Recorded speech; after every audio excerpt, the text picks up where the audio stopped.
Hello friends, welcome to Hina educational world channel.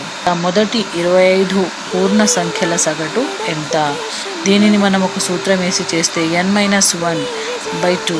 ఇక్కడ 25 minus 1/2 ఎంత వస్తుంది? ఇక్కడ 24/2. దీని యొక్క ఆన్సర్ ఏమవుతుంది? 12. ఇక్కడ ఇచ్చినటువంటి ఇంకో ప్రశ్నను మనం ట్రై చేద్దాం. మొదటి 101 పూర్ణ సంఖ్యల సగటు ఎంత? ఇలాంటి ప్రశ్న మనం తొందరగా చేయాలంటే ఏం చేయాలి? ఇక్కడ n-1/2 అనే సూత్రాన్ని రాసి 101 నుంచి ఒకటిని తీసేసి దాన్ని 2తో భాగాహారం చేయాలి. ఎంత వస్తుంది? 100/2. ఇక్కడ ఆన్సర్ ఎంత? 50 అనేది రావడం జరుగుతుంది. ఈ ప్రశ్న మొదటి 50 పూర్ణ సంఖ్యల సగటు ఎంత అనే ఈ ప్రశ్న యొక్క సమాధానాన్ని మీరు కామెంట్ రూపంలో తెలపండి.